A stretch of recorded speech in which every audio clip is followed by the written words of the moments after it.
শুভ সকাল বন্ধুরা, তোমরা কেমন আছো? আশা করি খুব ভালো আছো। আজকে বৃষ্টি পড়ছিল তো, তাই দেরি হয়ে গেছে একটু ঘুম থেকে উঠতে। আর পায়ে একটু মোচ লেগেছে, খুব ব্যথা। তাই মেয়ে সকালবেলা ঘর দুয়ার ঝাঁটু মোছা করে দিয়েছে, আর মেয়ে এখনই বেরোবে। এই দেখো রেডি হচ্ছে।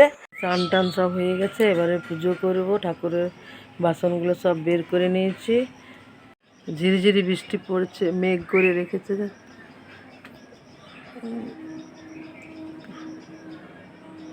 মেঘটা দেখো অন্ধকার হয়ে আছে, বৃষ্টি পড়ছে। দেখা যাচ্ছে না ক্যামেরায়, গুড়ি গুড়ি বৃষ্টি পড়ছে।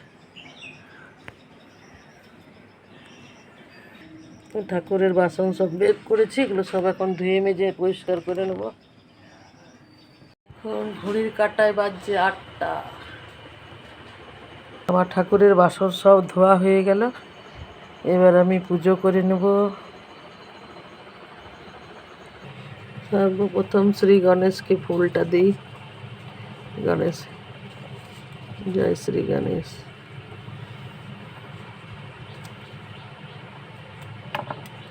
ভোলা বাবার মাথায় জল ঢেলে দিই।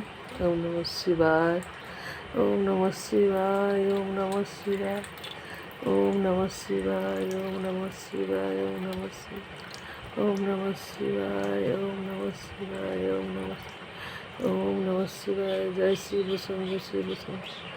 হর হর মহাদেব, হর হর মহাদেব, ঘর ঘর মহাদেব।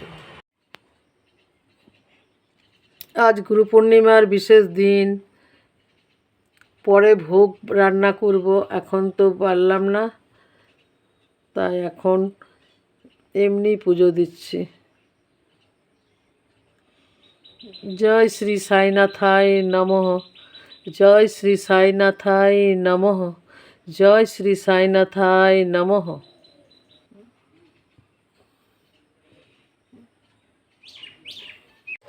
বাবার জন্য একটু সুজির ভোগ বানিয়ে নিচ্ছি, বাবাকে নিবেদন করব।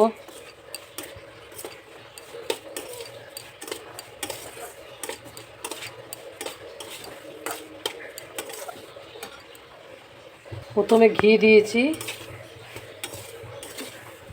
ঘি দিয়ে আর সুজিটা ভেজে নিচ্ছি, ভালো করে লাল লাল করে ভেজে নেব। ভাবলাম সন্ধ্যাবেলায় দিব, তারপর দেখছি না, এবেলাই দিয়ে দিই। এবেলার থেকে আমরা খাবো দাবো, বাবাকে সন্ধ্যাবেলায় কী করে দিই, এবেলাই দিয়ে দিই।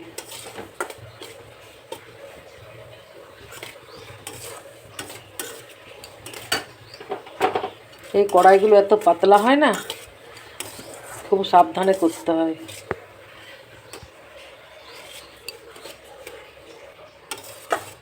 সুজিটা ভাজা ভাজা হয়ে গেছে, চিনি দিয়ে দেবো। সুজিটা ভাজা ভাজা হয়ে গেল, একটু চিনি দিলাম, চিনি দিয়ে নেড়ে নিলাম। এবারে জল দিয়ে দেবো।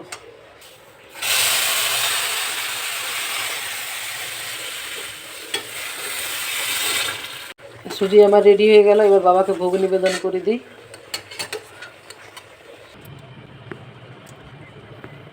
বাবাকে ভোগ নিবেদন করে দিলাম। বাবাই আমার শিব, বাবাই আমার গুরু, বাবাই আমার কৃষ্ণ, বাবাই আমার নারায়ণ, বাবাই আমার সব। বাবাকে ভোগ নিবেদন করে দিলাম। আজ শুভ গুরু পূর্ণিমা উপলক্ষে।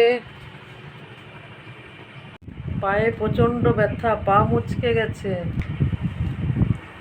ভাবলাম কি জানি বাবাকে ভোগ নিবেদন করতে পারবো কি না। যাই হোক, মনের ইচ্ছা যা থাকে, চাইলে সবই পূরণ হয়, মানুষ চাইলেই সব কিছু করতে পারে। তাই যাই হোক, বাবার ভোগটা নিবেদন করতে পারলাম। আমি ভেবেছিলাম সন্ধ্যাবেলায় দিব, এখনই বাবাকে দিতে পারলাম। পায়ে খুব ব্যথা, বাবা যদি সহায় হয়, মানুষ সবই কিছু করতে পারে। আজকে গুরু পূর্ণিমার দিনটি সবাই খুব ভালোভাবে পালন করুন। সবাই ভালো থাকুন, সুস্থ থাকুন। আমার শরীরটা কদিন থেকে একটু খারাপ যাচ্ছে। সবাই ভালো থাকুন, বাবার কাছে কৃপা প্রার্থনা করি, আশা করি আমিও ভালো থাকব। ঝোর ঝোরে বৃষ্টি পড়ছে বাইরে, ভীষণ বৃষ্টি পড়ছে দেখো।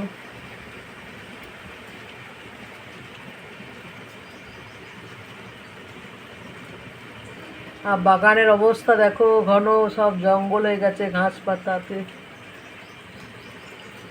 বিশাল জোরে বৃষ্টি হচ্ছে। এরকম বৃষ্টিতে কাজের বউ এসে কাজ করতে কোথায় পারবে? আমার তো খোলা জায়গায় কাজ, তাই আমি ওকে বেশিরভাগ দিন সকালবেলা আসতেই বারণ করে দিই।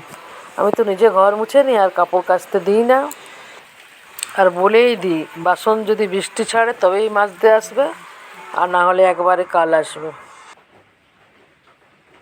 এই দিকে দেখো রান্নার জোগাড় করে নিয়েছি। আজকে তো গুরু পূর্ণিমা, আমি এমনি তো খাই না পূর্ণিমার দিনে ভাত, তাই সব মেয়েরাও বললো খাবো, আমি ওর বাবাকেও বলে দিলাম আজ পূর্ণিমার দিনটা সবাই পালন করো।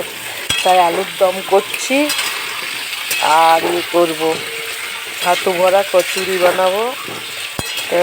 আলুর দমটা আমি সেদ্ধ করে বানাচ্ছি না, এইভাবে কষিয়ে কষিয়েই বানাবো।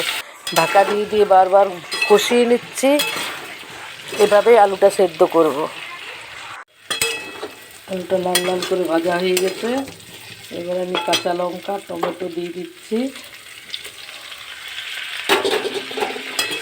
এটা এবার আলুটার সঙ্গে ভাজবো। ভাবলাম মিক্সিতে একটু মশলা করে নিই, কাজু বাদামের পেস্ট দেবো ভেবেছিলাম, কিন্তু কাজু বাদাম নেই, এখন তো যাওয়া যাবে না। আজকে সিম্পলি রান্নাটা করছি। অনেকটা আলুটা নরম হয়ে গেছে দেখো, আমি এটা কিন্তু প্রেসার কুকারে সেদ্ধ করিনি, ঢাকা দিয়ে দিয়েই সেদ্ধ করলাম। আলুটা অনেকটাই সেদ্ধ হয়ে গেছে। সব মশলা গুঁড়ো মশলা সব দিয়ে দেবো, তারপর জল দিয়ে একটু জল দিয়ে কিছুক্ষণের জন্য ঢাকা দিয়ে দেবো। এদিকে লুচির আটা মাখছি, গুঁড়ো মশলা দিলাম, আবার গ্যাসের আঁচটা কম করে ঢাকা দিয়ে দিচ্ছি। দেখো কি সুন্দর আলুর দমটা হয়েছে, একদম সুসিদ্ধ হয়ে গেছে। এবার উপর থেকে একটু ঘি গরম মশলা দিয়ে দেব, ঘিটা দিয়ে দিচ্ছে, আর একটু মতো গরম মশলাও দিয়ে দিলাম। এবার আমার আলুর দম রেডি হয়ে গেল। এরকম করে আলুর দম বানিয়ে আপনারা ভাত বা রুটির সঙ্গে খান, খুব ভালো লাগবে। আর যদি হয়ে থাকে একটু কাজু বাদাম বা পোস্ত বাটা একটু দিলে ভালো লাগে খেতে। আরও এরকম কষিয়ে আলুর দম করে খেলে খুব ভালো লাগে। অনেক আগে যখন আমরা উনুনে রান্না করতাম, আঁচ কম থাকতো, দুপুরের রান্নার পর তখন হালকা হালকা আঁচে সবজিগুলো কষিয়ে কষিয়ে ওইভাবে করতাম ঢাকা দিয়ে দিয়ে, কি টেস্ট হতো। এদিকে আমার কচুরিগুলো সব ভাজা হয়ে গেল। ছাতু মেখে নিয়েছি, ছাতু দিয়ে করছি। একে একে এবার সবার খাবার বেড়ে দিচ্ছি। আগে কর্তাবাবুর খাবারটা বেড়ে দিচ্ছি। সকালে তো সুজির ভোগ করেছিলাম, সেই সুজি ছিল, আর বোঁদে নিয়ে এসছে, আর এই রাধাবল্লভী বলো আর কচুরি বলো আর আলুর দম, এই দিয়ে দুপুরে খাওয়ালো। আর বৃষ্টিও পড়ছে, ভালোই লাগলো খেতে। এবার মেয়েদেরও খাবারটা দিয়ে দিলাম। আজকের ব্লগটা অনেকটাই ছোট হলো। এবার আমি সন্ধেটা দিয়ে দিচ্ছি, সন্ধে দিয়ে আর বাবার একটু আরতি করে নিচ্ছি। এদিকে মেয়ে পড়াশুনো করছে, তারও আওয়াজ আসছে। যাই হোক বন্ধুরা, আজকে তো বাবাকে এখন সন্ধেবেলায় বোঁদের ভোগ দিলাম। গত বছর সাই মন্দিরে গেছিলাম, এবার তো যাওয়া হলো না, শরীরটাও ভালো নেই, বৃষ্টিও পড়ছে। ঠিক আছে বন্ধুরা, আজকের ভিডিওটা কেমন লাগলো তোমাদের? যদি ভালো লেগে থাকে লাইক শেয়ার কমেন্ট করো। আজকে তাহলে এখানেই শেষ করছি। সবাই ভালো থেকো, সুস্থ থেকো, টাটা।